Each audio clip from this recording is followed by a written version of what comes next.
the distance.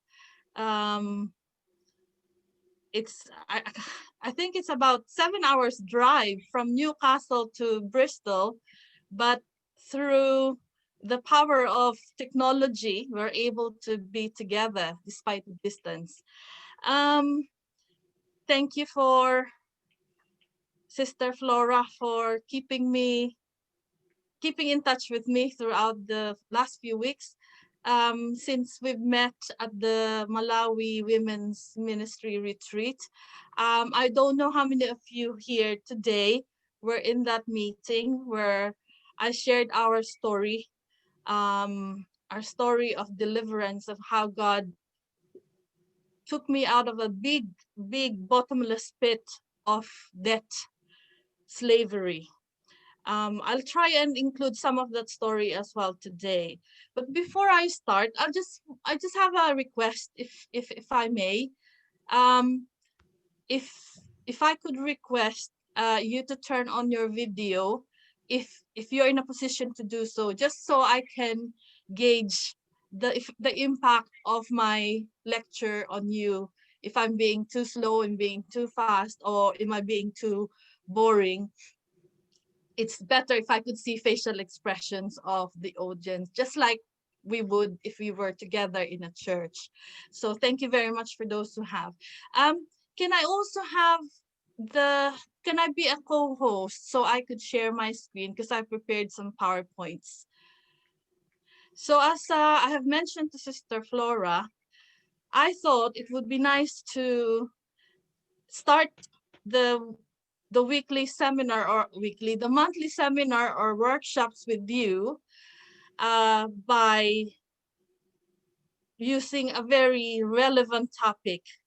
As Sister Martha has introduced, since March 2020, 23rd of March to be exact, when we had a national lockdown, and previous to that, um, from December 2019, this pandemic has started. It started in Wuhan, China, as an outbreak of acute respiratory syndrome, which didn't take long for it to spread to other countries.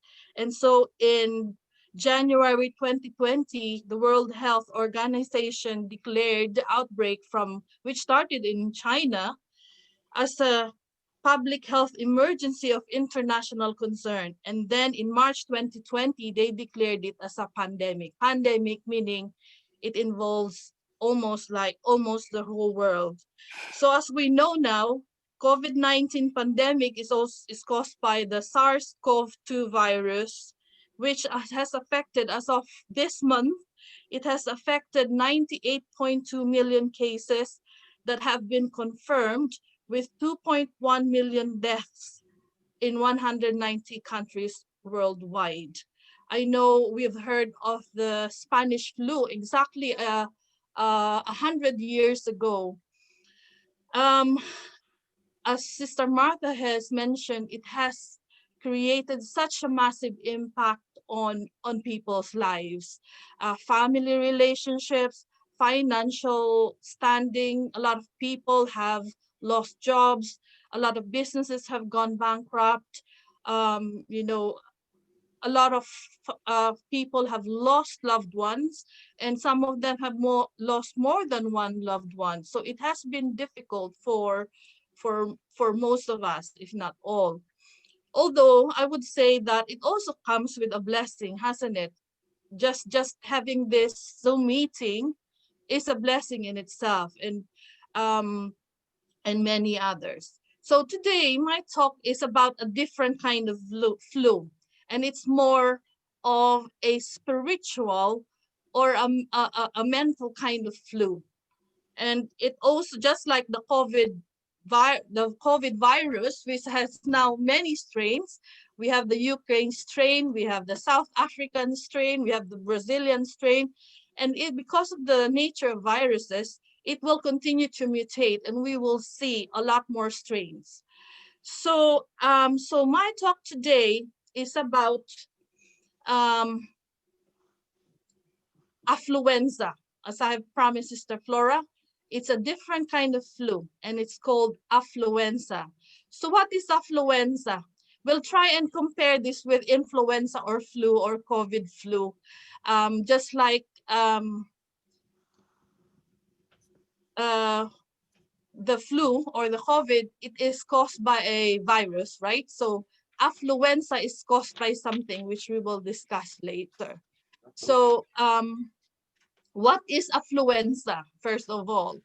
According to my source, affluenza is a painful, contagious social condition of overload, debt, anxiety, and waste resulting from the dogged pursuit of more, more, more, and even more. You know, as human beings, we tend to want more and more and more. And when is it ever enough? So it's also the bloated, sluggish feeling that results from the efforts to keep up with the Joneses. Peer pressure is so strong, just like with COVID virus, where the R rate or the infection rate is so strong, it can infect many individuals just by being by close contact with them. Affluenza could be very infectious as well. Just looking at your neighbors, what they have or what they have, oh, have they got the latest model of iPhone? You feel like you want to have that as well. So that's a form of affluenza. It is also as an unsustainable addiction to economic growth. I won't embarrass you by asking if you think you have affluenza, but it is my prayer that if you have or if you think you might be suffering from it, that God will provide healing. So just like with COVID, it's important to be able to diagnose, okay? So the first step in diagnosing or curing COVID or any kind of infection is looking at the signs and symptoms. In in COVID, there are so many signs and symptoms. You know, the typical symptoms of flu: headache, fever, malaise or body weakness, when your joints feel like it's turned to jelly, persistent cough. And then, of course, with COVID, the most striking symptoms is the loss of sense of smell or the loss of sense of taste. Also, in the diagnosis of COVID or any illness, you have to have a physical examination. When you go to the doctor examines your physical symptoms or your body. Look at their throat if there are signs of inflammation. Your temperature is going to be taken. Now today there will be some aspects where we will be doing the physical examination. You know, when the doctor does the physical examination, they touch certain areas, they will put some pressure, and he will ask, does it hurt here? And if you say, yes, it does hurt there, when it shouldn't hurt, there might be some sort of inflammation. So if during my talk, you might feel like you're saying, ouch, that's me, that's the physical examination going on. Okay, so please forgive me. I don't know your personal circumstances. We're all in the same boat. That's all I'm going to say. And then, of course, laboratory tests. As Sister Flores mentioned, I work as a biomedical scientist I work in the lab. Um, and I have just changed my job as well. I've changed to my job to work in the COVID lab. So from working in other parts of the lab, I will be actually testing samples from the hospitals, the GPs, etc., to test for COVID. And I'm going to start the job on next week, the 1st of February. So that fills me with equal amounts of excitement and equal amount of fear. Excitement because it's a new challenge for me. So I'm quite excited by new things, you see. I don't like to be in a rut or a routine. So that gives me such pleasure to know that I'll be learning more. But then at the same time, it fills me with fear because I'll be working directly with samples that have the agent that will potentially give it to me. If I haven't caught it before, I might now. But I know that the Lord will protect me, and there will be some safety and safety procedures in the lab that I'll be working in. So it's okay. I'll face the challenge. So you know already how COVID-19 is tested by using the nasal and the throat swab samples, and then they get sent to the lab where it's tested in the different laboratories. Now, I said to Sister Flora, I will request if you could get a paper and pen, because we will be doing the affluenza test. We will see if you have affluenza or if it's mild or severe. So there will be 15 questions that I'll be projecting on the screen, and it's a true or false question. So as mentioned here on the screen, for questions 1 to 9 and question 15, if your answer to the question is true, give yourself 2 points, and 1 point if your answer is false. So on the paper, you may write just the score, or you may write true or false. But for every true answer from questions 1 to 9 and 15, you give yourself 2 points for true and 1 point for false. And then for questions 10 to 14, give yourself 0 points for true and 2 points for false. So after we've gone through the questions, we'll add them up and we'll see where your score leads. Is that okay? Do you have any question? No? Okay, so we'll try. If you have any question, just unmute yourself, because I won't be able to see all of your camera because of the screen on my the PowerPoint on my screen. Just unmute and I'll go through the instruction again. Are we happy to proceed? Okay, so question number 1.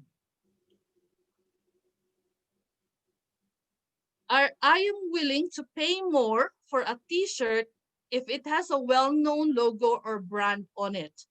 True or false? 2 points for true and 1 point for false. I am willing to pay more for a t-shirt or a dress or a shoe if it has a well-known logo or brand on it. Question number 2. Let me just move this one. I believe that if I buy a gown or cocktail dress, the occasion will come, so it will come in handy in the future. Say, for example, you go to Next for the, what they call it, the Boxing Day sale, and you saw that there is a gown or a nice dress for 15 pounds, you'll buy it because the event will come in for that later. You don't have an event to go to yet, but it will come in later. So if your answer is true, give yourself 2 points, and false if your answer is 1 point if your answer is false. Okay, then we have question number 3. I have a shoe collection that will give Imelda Marcos a run for her money. True or false? I have a shoe collection that will give Imelda Marcos a run for her money. Okay. And number 4, when I am cold, it doesn't matter what I am wearing as long as I turn up the heater. So like it's 2 degrees here in Newcastle at the minute. Am I going to wear sleeveless and shorts, but I'll put the heater on full blast? True or false? And number 5, I am willing to work for 40 years at a job that I hate, doing more than 60 hours a week so I can buy the things I want. 5, I am willing to work for 40 years at a job that I hate, doing more than 60 hours a week so I can buy the things I want. So true or false? Okay, number 6. When I am feeling blue, I love to go shopping for some retail therapy or book a holiday to cheer me up. True or false? When I'm feeling blue or depressed or sad or angry, I love to go shopping for some retail therapy or book a holiday to cheer me up. True or false? Number 7, I usually make the minimum payment on my credit card or credit cards. Do you pay the full amount, or do you pay the minimum payment? If it's the minimum payment, true, 2 points, and false, 1 point. Number 8, I believe that whoever dies with the most toys wins. True or false? I believe that whoever dies with the most toys wins. Okay? Number 9, I'd rather go shopping right now. Are you physically present but mentally absent, thinking of the shopping you could do in Next or Debenhams or House of Fraser? True or false? Number 10, most of the things my friends and family enjoy are either free or inexpensive. So with this question, you give yourself 0 points for true and 2 points for false. So the question is, most of the things my friends and family enjoy doing are either free or inexpensive. And number 11, the same scoring system. 11, I don't measure my self-worth or that of others by the things I or they enjoy, or sorry, they own. I don't measure my self-worth or that of others by the things I or they own. Number 12, again, 0 points for true and 2 points for false. I know how to pinch a penny until it screams. How do you know how to penny pinch? Number 12. So number 13, I worry about the effects of advertising on children. You know, when you watch a TV, it's bombarded with so many advertisements on for children. And the children say, Mommy, buy me that, buy me this. Do you worry about that? True or false? Number 14, to get to work, I carpool, ride my bike, walk, or use public transport. True or false? To get to work, I carpool, ride my bike, walk, or use public transport. And final question, again, 2 points for true and 1 point for false. I don't open my mail because I am afraid to see how much I owe my creditors. You don't want to see the reality of what's waiting or what's demanding you for money. So true, 2 points, false, 1 point. And that's the end of our quiz. So I would like you to add up all your scores from 1 to 15 questions. So, okay, I'll give you 1 minute to add it up. You don't have to shout out your answer, that's personal. And then let's go to the diagnosis. If your total score is 10 to 15 points, you have no danger of affluenza at this time. It says at this time because your behavior and your thinking might change. So that's not a guarantee, okay? If your answer is between 16 to 22 points, you have mild affluenza. And if your score is 23 to 30 points, it's time to cut those credit cards and call the doctor because you have a severe case of affluenza. How did we do? Can I see smiles? Or how did you do? I do hope that it's something that can still be sorted. Okay? Okay, amen. That's good. So we have identified the cause of COVID flu or COVID disease, and that's COVID-19. What about affluenza? What is the causative agent?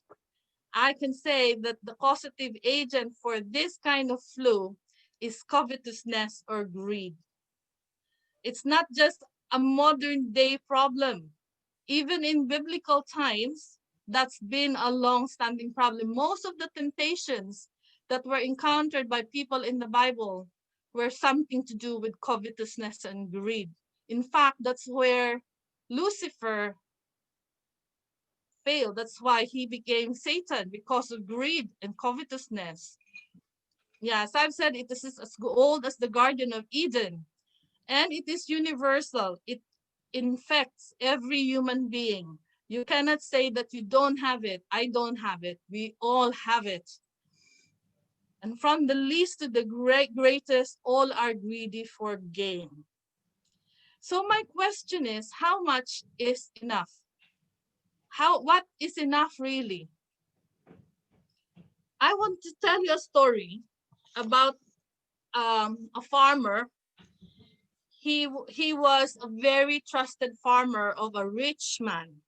And one afternoon, the rich man said, "Come to me, and then come with me, and we'll go to the farm."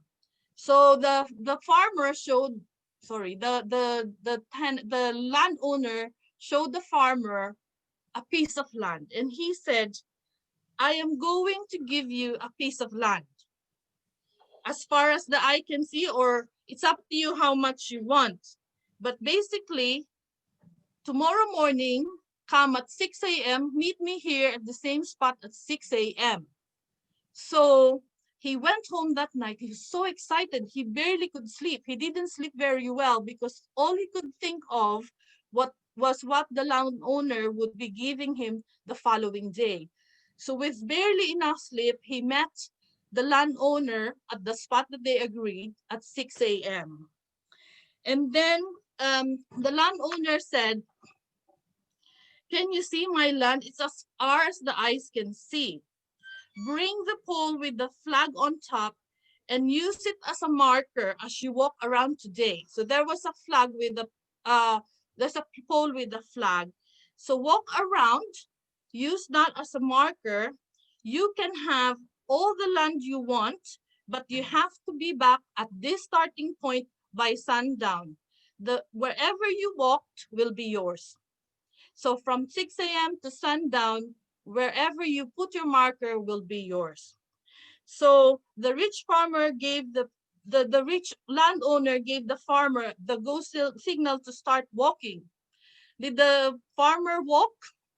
No, he ran, because the more ground he covered, the more land he will have at the end. So he ran as fast as he could, but that by midnight he's running so fast and forward and kept going, covering more and more and more and more ground. And then in the afternoon, he was really covering a lot of ground. By the afternoon, he realized the amount he ran, he will have to go back. So he ran even faster and started back to meet the landowner at the same spot by sundown. And then he turned around and started back. But then the sun was going faster than he could run back. So he ran, he gave all his might, even more might than when he first started.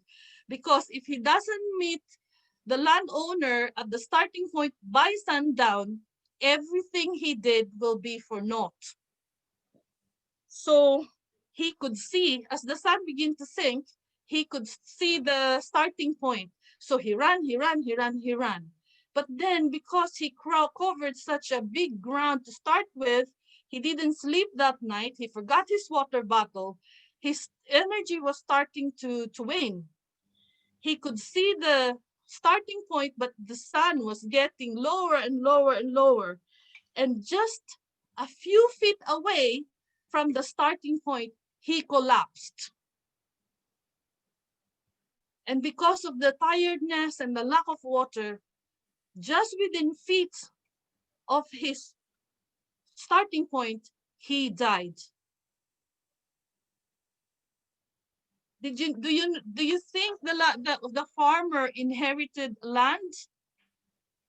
Yes, but only 6 feet long and 3 feet wide, just enough to bury him. The question I have for you and for us, how much is enough?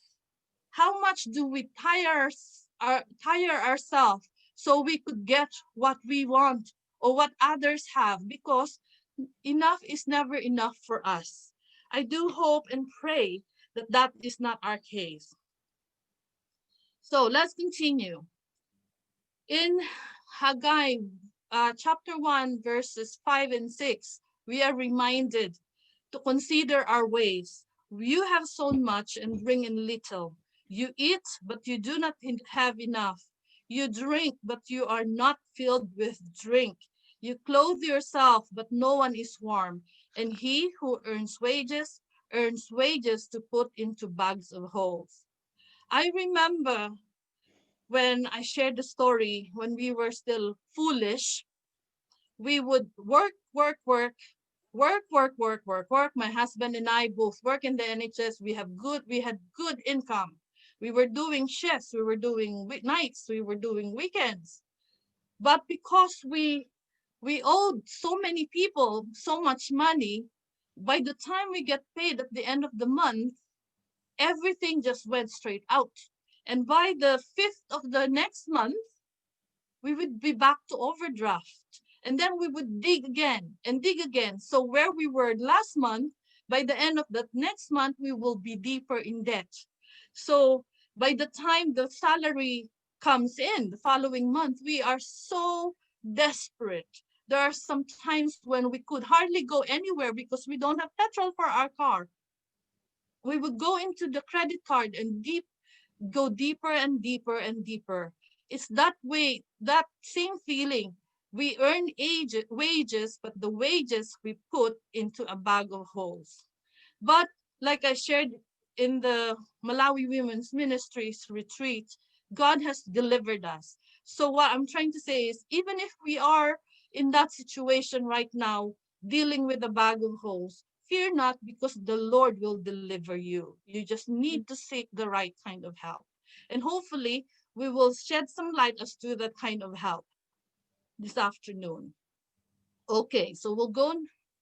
So what if you have influenza or affluenza, whether it's mild or severe or deadly? What do we do? Just like with COVID, the first thing you need to do is call the doctor, and call the doctor now. Don't delay. And in our case, the greatest doctor is none other than Jesus. Jesus heals. He says to us in many other verses, but this is one of my favorites, 1 Peter 5:7, cast all your cares upon him, for he cares for you. So the sooner we lift that prayer up for him to help us, the sooner we can have that deliverance. And just like with COVID, don't ignore the symptoms. Denial is not a river in Egypt. Delaying solving the problem is the deadliest form of denial. So don't delay. Okay, we always see this on TV or the government warnings. The three most important ways to keep COVID away. Excuse me.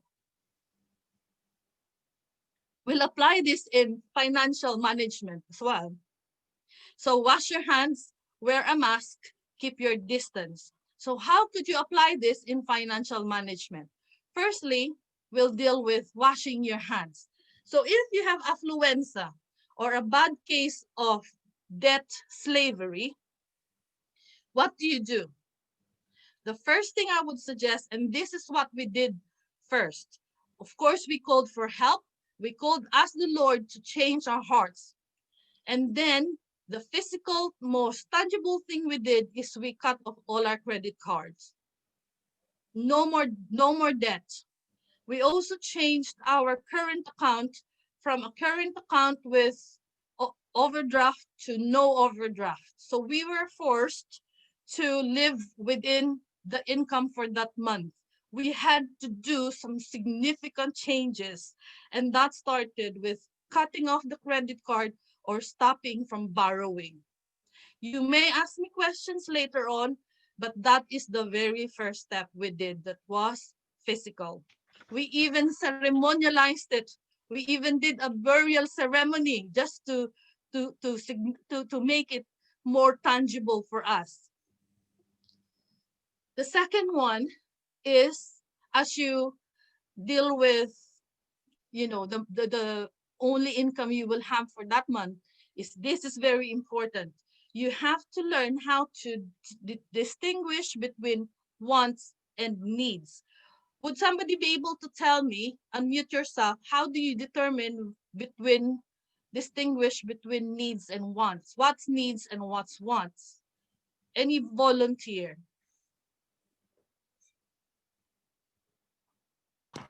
I think wants are things that you can live without, and needs are the necessities that you really need. Yeah, you need for you and your family to survive. Yes, Sister Veronica, I can see you're trying to say something. Name examples of things you need to have to live. So they are the needs. Anyone? Food. Food, yes. Food. What else? Clothes. Clothes. Okay, that could be also one. So do you need how many clothes? How many sweatshirts do you need? How many, if you have it, do you need more? So possibly if you have growing children and the children have really outgrown their clothes, yes. But for us adults, we don't really grow that fast. It could be wants, it could be needs. Okay, so we have food, we have clothes. What You need else? a place to live. You need a place to live. Yes. So whether it's rent or mortgage, you don't neglect that because you will end up homeless. Okay. So shelter, food, what else? Money. Clothing, yeah. You need money. You can't do without money to pay your Okay. bills. Okay. So for spending, what else? We call this the four walls. So the food, the shelter, how do you get to and from work? Is it bus fare or is it petrol? Again, this is quite a gray matter because for some people, like I used to travel to 3 different hospitals. Having a car is a need because I need to do my job, need to be able to go from one side to another at the drop of a hat. But now I'm changing my job to one side only. I can say that I can just walk. I don't need a car, so I can sell my car. You see what I mean? Yeah. Okay. Or a BMW versus a Corsa 1 liter. Is it a need or is it a want? Do you get from one point A to point B? The similar way if you're driving a 200 mileage car and a brand new car. But the brand new car will incur a lot of money to get around. So do you see what I mean? So very important when you're making a budget, is it a need? Is it a want? A want is something that you could wait to have, you could save for. I'm not saying you deprive yourself, but you secure the needs first. Yeah. Okay? Thank you very much. And then we're still on the washing of hands. It's important when you do to be able to live within your means, you have to reduce the expenses and increase the income. Now, let's let's unpack this. How do you reduce the expenses?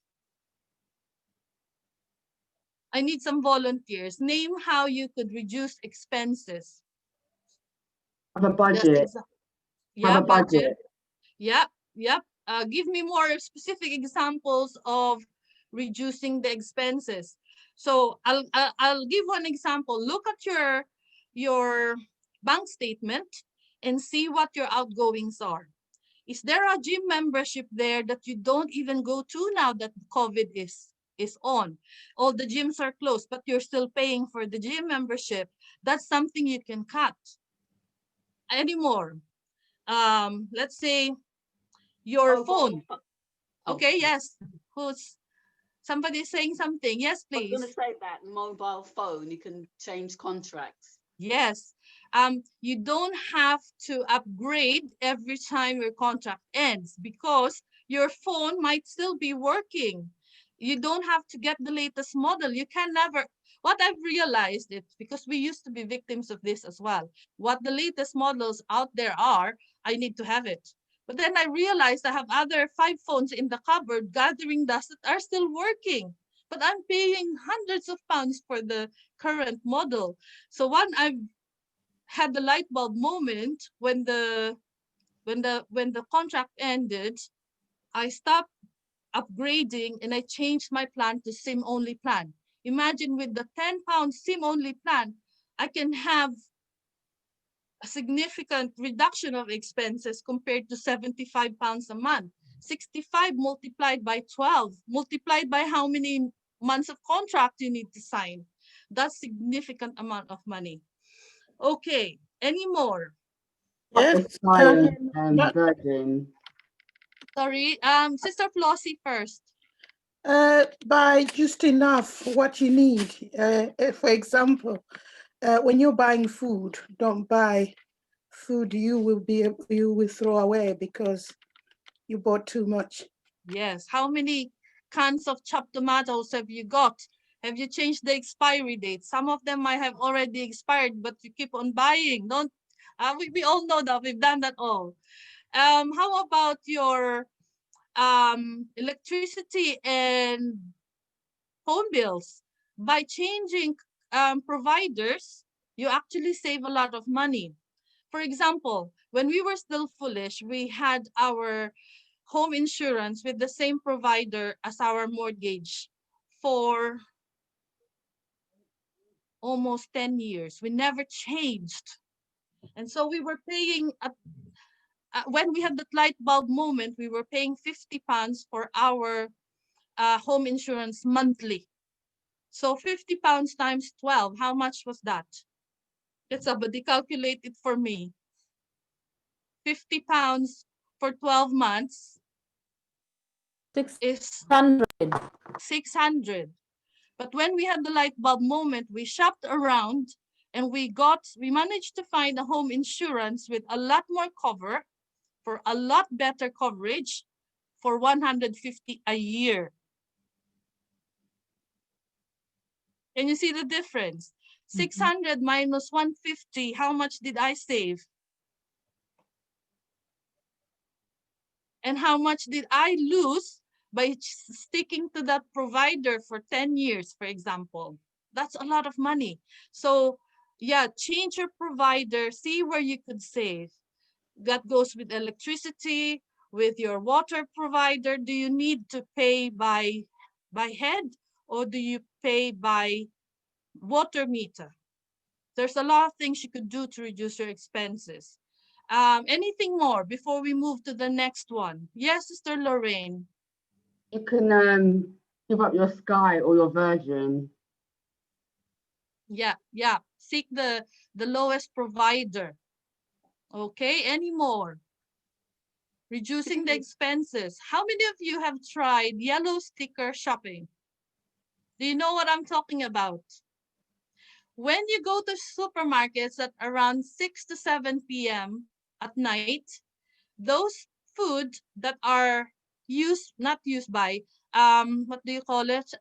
Best before on that day, the supermarket will mark down. Say, for example, I have bought a nice piece of fish for 50 pence when it would have cost me £5. So looking at things like that you can just cook right when you get home will save you significant money. We'll tackle that on I will give you more tips when we have more workshops. How about increasing the salary? How could you do this?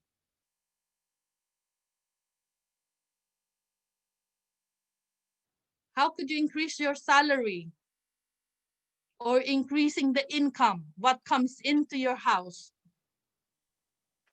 Change jobs, looking for more opportunities. Yeah, if you don't change jobs, but there's opportunity for overtime, volunteer for overtime, as long as it's not Sabbath. We don't believe in overtime on Sabbath here in this household. The Lord will not bless you with that anymore. Say you have talents for cooking or baking. You could bake and sell your products. That's income. Or have you discovered how to sell things on eBay or Facebook Marketplace? Things you don't need anymore that are gathering dust. Make money out of them. Sell anything you can sell. Just don't sell your kids. No. Okay, so there's many more. So There's a temptation for that, selling children at times. yeah, we've all thought of that, haven't we? When our patients were tested. But seriously, there are so many ways um we could increase our income by doing overtime. Say for example, offering your services to others. Say for example, if you know your neighbor needs his car cleaned, but they have no ability to do that, say, do you want your car clean? I can do it for you for this much. Of course, it's much more Christianly if you offer it for free. But what I'm trying to say is get as many opportunity to bring more money in rather than more money out. And then by reducing the expenses, did you know that one time, when we had all this learning in our own journey, we reduced all the expenses, we changed providers, we changed all the things we've said, and then we increased it. It's almost like having a pay rise because there's more money available for your family than we're going out to other people. So I said, this is just like being promoted and I haven't changed my job. So think of that seriously because it does help. Okay, next one, stop digging the bottom. When you are already in the bottom of the hole, don't keep digging the bottom, which means stop borrowing. We've heard of saying robbing Peter to pay Paul. We've done that as well, but we've stopped doing it. So the first rule of dealing with debt is stop digging the bottom. Okay, now we go to the second precaution, wearing a mask. So we've done the washing of hands or eliminating the potential source of infection. Now we need to protect ourselves from the infection by wearing a mask. The first thing to do, and I can never give a finance lecture without saying monthly budget. I know to some people, as soon as they hear the budget, the first thing that comes to their mind is restriction. Oh, I'm not going to enjoy the things I want because I'm going to do budgeting. Actually, the opposite is true, I find, because all this time since my husband and I got married until we had the light bulb moment, we never wrote a budget. We never, I don't know if I didn't know how to do it or I wasn't taught how to do it. I just didn't think it was needed. Everything was all mental math to me. I never wrote a budget. And then we had the light bulb moment and we sought help and we learned how to do the budget. So basically, see if I include that here. Okay, this is my favorite definition of budgeting. A budget is telling your money where to go instead of wondering where it went. If you don't write it down, like what I experienced before, on day 5 of the next month, I'm scratching my head. Where did all my money go? I just got paid 5 days ago. Where has it gone? Because I didn't set the budget to begin with. So let me just give you some biblical advice from the Bible. Which of you, this is from Luke 14:28, for which of you intending to build a tower does not sit down first and count the cost, whether he has enough to finish it? It's not just about building the house, literally, it's about building your home and protecting it. You have to sit down and count the cost. There's so many verses in the Bible that tells you how to budget. Also, I like this one in Proverbs 27:23-24. Be sure you know the condition of your flocks. Give careful attention to your herbs, for riches do not endure forever, and a crown is not secure for all generations. Be sure to know the condition of your flock. How do you manage what you do not know? Because if you don't write it down, you won't know how much bad or good state your finances are. So you have to have a monthly budget. And I promise you, we'll have a separate session specifically for budgeting. We will go into the nitty-gritty of budgeting. That is one workshop in itself. Okay, so we've had this one. And just as a summary about the definition of budget I've shared before, in budgeting, you have to give every penny a name. So when you get paid, dedicate or allocate every single penny from your income so it has a purpose. Okay, so just to give you a brief background, I know I said we'll have a separate session for this. In my family, when we have learned how to budget, so my husband and I would sit down when the money comes in from our paycheck, we would write everything down in black and white, including any interest from any of our bank accounts if we have any. So everything that comes in for that month will be included.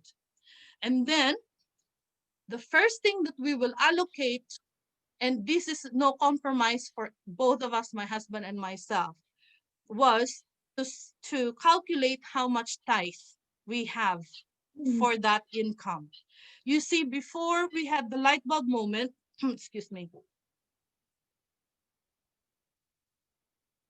this was where we went wrong.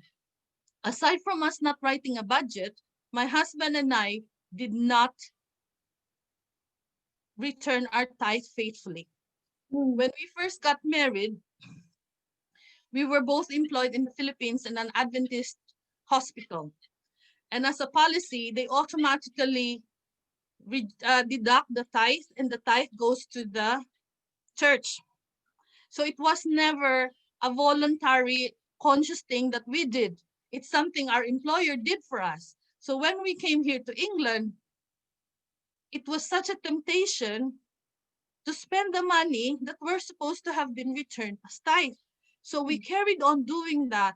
And then we went and discovered how bad our financial state was. And then we said, it's because we were not faithful. So when we had that light bulb moment, as soon as we have the income, the first thing that will be allocated was the tithe, and no compromise about that. And after that, we would calculate the savings. Before anything else, savings first. We allocate the savings. After the savings have been taken out, we would allocate the needs, all the direct debits. And so we already have the savings that we couldn't touch. Then we have the financial obligations. Anything excess after that will go to savings again. But every penny has to be designated. Otherwise, they will just disappear and you'll wonder where they went. Is that okay? Yeah. Okay, very well. So the second way of wearing a mask in the case of affluenza is contentment. Be content with what you have. Yeah. That's, and I can never over explain this. Being content with what you have is the best defense for greed. Okay, so most of you know, all of you will know this verse already, for I know how it is to be in need, and I know what it is to have plenty. I have learned the secret of being content in any and every situation, whether well-fed or hungry, whether living in plenty or in want. Okay, the next one, which I've already mentioned, is save for the future. Do not spend everything you earn. The Bible is quite precise with that. It's in Proverbs 21:20. And it says, the wise stores up choice food and olive oil, but the fools gulp theirs down. In other versions, it says, the fools spend everything they get. In fact, there's even a better degree, a worse degree of fools. They spend before they even earn it. And we did that too when we were foolish. So the wise stores up choice food and olive oil, but fools gulp theirs down or consumes everything right away. And I've already mentioned this in the Malawi Women's Ministry as well. Don't save what is left after spending, but spend what is left after saving. That's why I said when we do the budget, first that will come out is tithe and offerings and then savings. Because if you wait till there's money left over after you've spent it, you won't find any because you'll get to spend it. The money has always got a way of leaking out. So before it goes out, save first. Okay, am I going too fast, Sister Flora, or are we okay? Tell me when I've run out of time. I forgot to take note of the time. I'm not sure if we have some ladies that are going to work at the moment. How long do you have? I think we're nearly ending. Okay, I'll try to be as quick as I can. Okay, so if there's any ladies who are going to work, don't worry. If you need to leave, we will understand. But I'll try and be as quick as I can. And then also some wise nuggets of wisdom from Benjamin Franklin. Beware of little expenses. A small leak will sink a great ship. Sometimes we think, oh, it's just £2. Oh, it's just 15 pence. But if you add them up, they cost a lot. I remember a friend of mine says, oh, I really love Costa Coffee. And I said, how much? So how much is Costa Coffee? Oh, it's about 250. And how many cups of Costa Coffee do you have a day? At least once a day, but I have it every day. So if you calculate £2.50 times 5 for 5 days, that's how much? 12.50 times 4 is 60 £60 in 1 month multiplied by 12 months. That's how much on coffee. It's cost a lot. So even though it's only 250 a day, if you think about it, it costs a lot. Okay. Then the next one is keep your distance, social distancing as we know it. So in the case of financial management or affluenza, how do we keep our distance? We have heard of this verse many times before. Do not be unequally yoked with unbelievers. For what partnership has righteousness with lawlessness, or what fellowship has light with darkness? Now, what am I saying here? Can somebody help me? What's that got to do with money?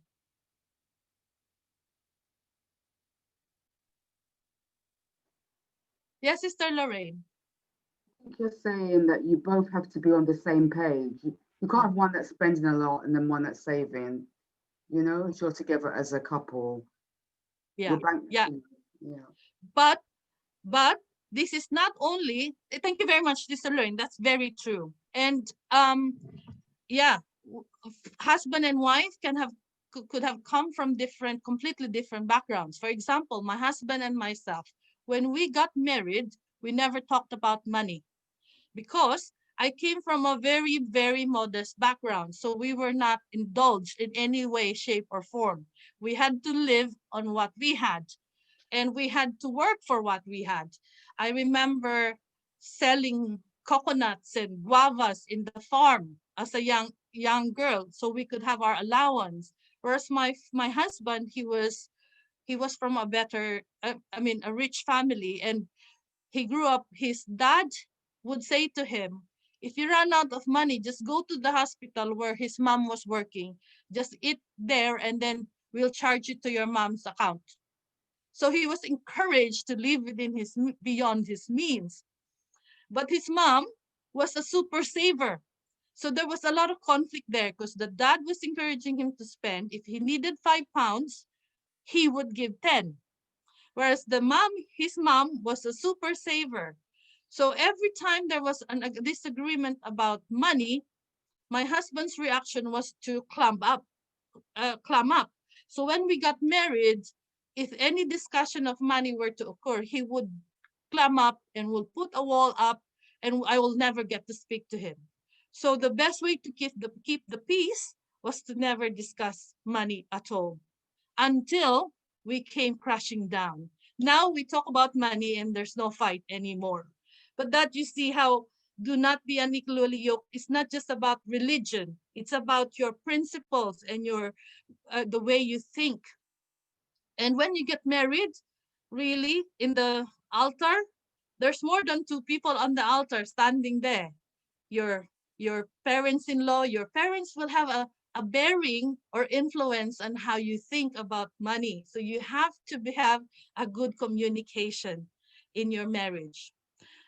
Okay, we've shared about our experience.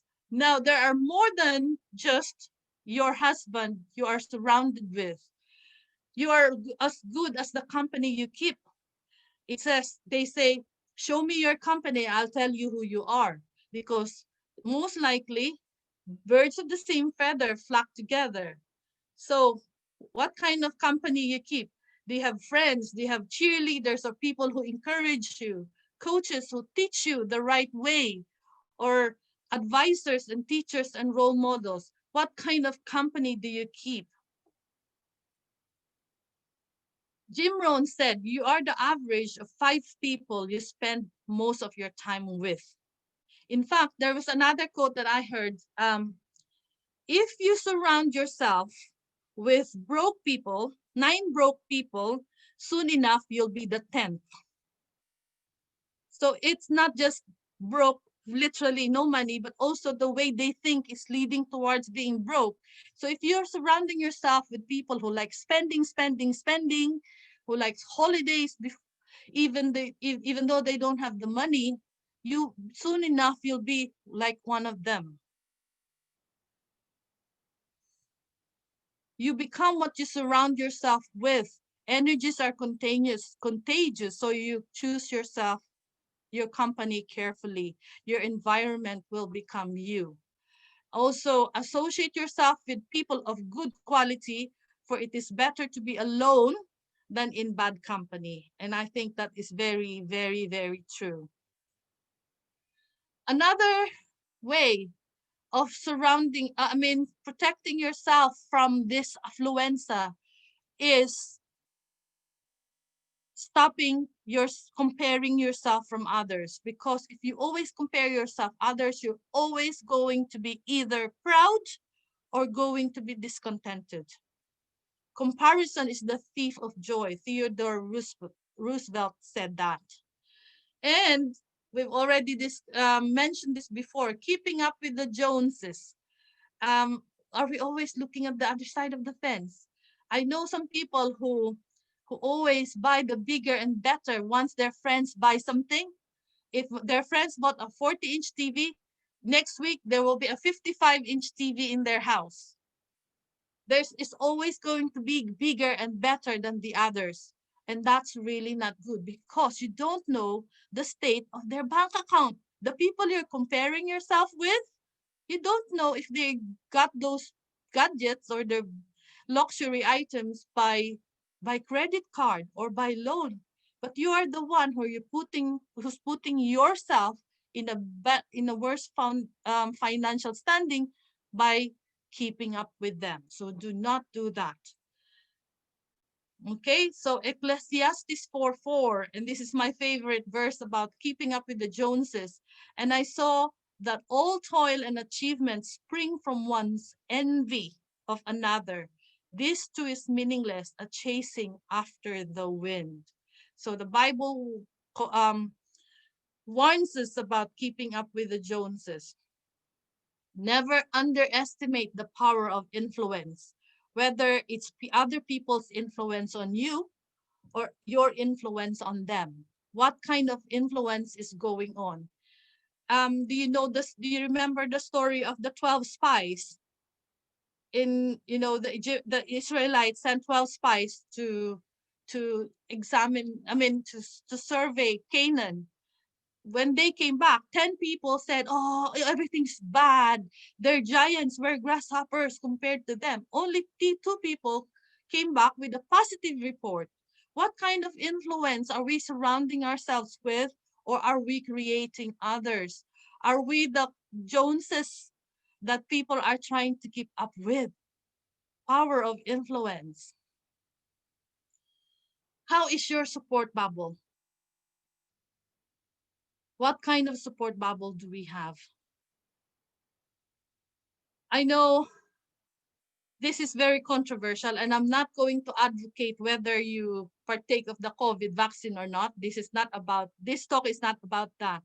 But this slide is about protecting yourself. Now that you've known whether you have affluenza or not, now that you've known how to protect yourself, ring the doctor, call the greatest healer, and seek help now. Wear your mask, wash your hands, keep your distance, protect yourself. And how? How do you protect yourself? Go and do. I have done many seminars about finance, and I have had so many people come to me, Sister Girlie, you touched my heart. You spoke my language. I am in the same boat as you were. I wish I could change. But I don't know whether those same people who came to me and said how much they appreciated and how much the message has touched them, unless you do and change, you'll never get to change the way your life will go. So my challenge for you today is go and do not just hear the words I say, but do and learn. There are so many resources out there that will help you better your situation financially. And if you will give me more chances, Sister Flora has said, we will have some workshops. I'll give you some more practical solutions on how to change your financial state. But also, there's so many, the Bible is full of verses and lessons for us. Do you know that there are more verses about finance than salvation in the Bible? You just need to look and seek guidance from the Lord. One of the things that I also have benefited from, this is from, you can get this from the ABC. This is written by our own pastor. He used to be the stewardship director in, I think, the North American division. It's called It's Your Money, Isn't It? He provides very practical solutions to finance. One of the first books that I read is this book, How to Live Financially Free. Now, this is not Adventist, but I find their teachings not far from our own um, philosophy and doctrines. And there's many more. I don't have it with me, but one of the things that I also read was Dave Ramsey's books. He has so many books. Um, One of the most common ones is Money Makeover. Yes, learn all that you can. Do not just be a reflector of other humans' thoughts, but seek help. And like I said, the Bible is full of wisdom. Ellen G. White, if you look at the Adventist homes, some of the things she said about financial management, about getting out of debt, about saving, about living within your means, about making do and mending, is so relevant to our time today. I just don't have time to go through them all today, but it's all there. Adventist Homes is so full of wisdom too. So thank you very much, and I hope to see you again next time. And I hope you found today's topic relevant to you, and may you be a blessing to others. Yeah, Thank thank you. you too.